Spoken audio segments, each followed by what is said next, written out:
கன்னியாகுமரி மாவட்டம் விளவங்கோடு தொகுதியில் காங்கிரஸ் கட்சியின் சட்டமன்ற உறுப்பினராக 3 ஆண்டுகள் பணியாற்றிய விஜயதரணி எம்எல்ஏ அண்மையில் அக்கட்சியிலிருந்து தன்னை விடுவித்து பாரதிய ஜனதா கட்சியில் தன்னை இணைத்துக் கொண்டார். பின்னர் அவர் இன்று நாகர்கோவில் வருகை தந்தார். அப்போது அவர் செய்தியாளர்களிடம் பேசும்போது கூறியதாவது: நமது முன்னாள் சட்டமன்ற உறுப்பினர் மரியாதைக்குரிய விஜயதரணி அவர்கள் பத்திரிகையாளர் சந்திப்பார் என்பதை தெரிவித்துள்ளோம். இன்று மிகவும் மகிழ்ச்சியாக என்னுடைய அரசியல் பயணம் என்பது நம் கன்னியாகுமரி மாவட்ட மக்களின் நலன் கருதி தொடர்கிறது. 3 முறை சட்டமன்ற உறுப்பினராக விளவங்கோடு தொகுதியில் செயல்பட்ட நான் என்னுடைய மக்களின் நலன் கருதி இன்றைக்கு பாரதிய ஜனதா கட்சியில் இணைத்து கொண்டு இங்கு கன்னியாகுமரி மாவட்டத்தில் முதல் முறையாக வருகை தந்திருக்கிறேன். பாரதிய ஜனதா கட்சி ஒரு தேசிய நலன் காக்கும் கட்சி. நம்முடைய பாரத பிரதமர் மோடிஜி அவர்கள் நாட்டு மக்களுக்காக பல்வேறு விஷயங்களை அர்ப்பணித்திருக்கிறார், சாதனைகளை புரிந்திருக்கிறார். எல்லா மக்களையும் இன்க்ளூசிவ் க்ரோத் என்ன சொல்லக்கூடிய அனைத்து மக்களை ஒருங்கிணைக்கக்கூடிய ஒரு வளர்ச்சியை இந்த நாட்டில் தந்திருக்கிறார். மிகப்பெரிய எழுச்சியை தமிழ்நாட்டில் உருவாக்கி இருக்கிறார். 234 தொகுதிகளிலும் தன் பயணத்தை மேற்கொண்டு பெண்கள், இளைஞர்கள் மற்றும் அனைத்து தரப்பட்ட பெரியவர்கள் என்ற அனைத்து தரப்பட்ட மக்களின் ஆசி பெற்றவராக இன்றைக்கு தமிழகத்தில் ஒரு நல்ல தலைமையை ஏற்று செயல்பட்டு கொண்டிருக்கிறார். அந்த விதத்தில் பாரதிய ஜனதா கட்சி மிகப்பெரிய எழுச்சியை கண்டு பெரிய வளர்ச்சியை காணக்கூடிய ஒரு சூழ்நிலை இந்திய அளவில் 2024 இந்த பாராளுமன்ற தேர்தல் முடிந்தவுடன் நம்முடைய பாரத பிரதமர் மோடிஜி அவர்களின் தலைமையில் தான் ஆட்சி அமையவிருக்கிறது என்பதில் எதிர்க்கட்சிகளுக்கும் மிக நம்பிக்கை இருக்கிறது. அதாவது நான் பாரம்பரியமாக என் குடும்பமே காங்கிரஸ் கட்சியில் இருந்த குடும்பம் தான், அதில் மாற்றுக்கருத்தே கிடையாது. 80 ஆண்டு காலம் என் குடும்பம் சுதந்திர போராட்ட வேள்வியில் இருந்தவர்கள். அதன் தொடர்ச்சியாக காங்கிரஸ் கட்சியை ஏற்றுக்கொண்டவர்கள். அதே போல் என் தாயாரும் காங்கிரஸ் கட்சியில் தமிழகத்தின் ஒரு நல்ல மகிழா பொறுப்பில் இருந்தவர். குறிப்பாக 3 முறை சட்டமன்ற உறுப்பினராக காங்கிரஸ் கட்சிக்கு நான் பணியாற்றியுள்ளேன்.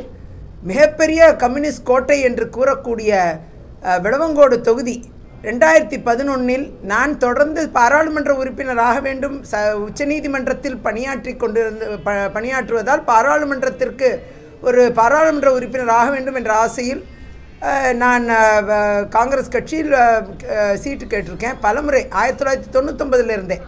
ஆனால் ஒரு சட்டமன்ற உறுப்பினர் ஆவதற்கான ஒரு வாய்ப்பை காங்கிரஸ் கட்சி உருவாக்கியது. சட்டமன்றத்தில் முதல் வரிசையிலிருந்து பின்வரிசைக்கு தள்ளுகிறார்கள்.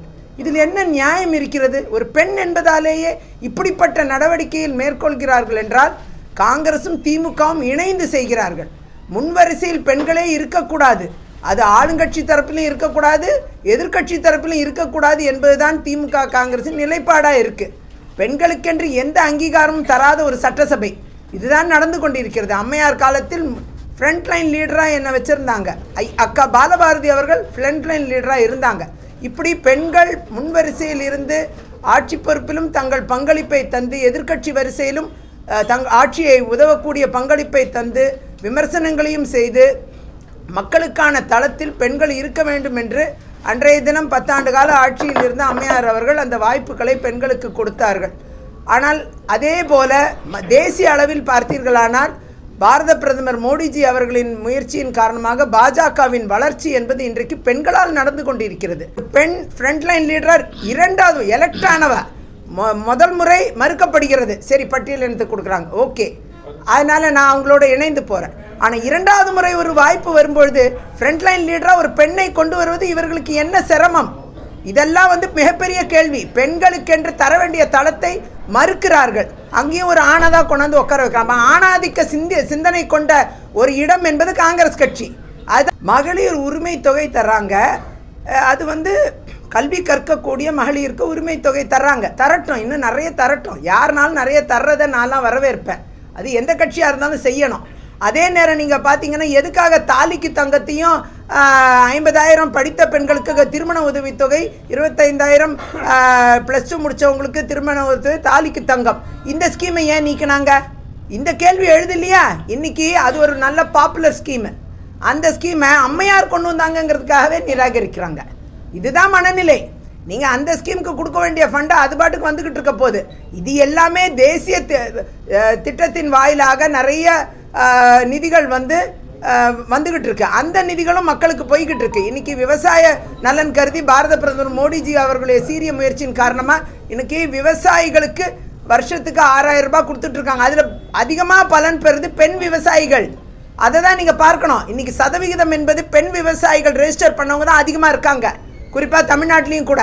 அப்படி பெண்களுக்கென்று பல்வேறு நியாயமான திட்டங்களை கொண்டு சேர்ப்பது பாரதிய ஜனதா கட்சி. அது மட்டுமல்ல, இந்த மகளிர் உரிமை தொகையாக இருக்கட்டும், இன்னும் பல்வேறு திட்டங்களாக இருக்கட்டும், பெண்களுக்கென்று எந்த திட்டம் வந்தாலும் அது நிராகரிக்கக்கூடாது. எல்லா கட்சிகளும் அதை ஒருங்கிணைந்து ஆதரிக்க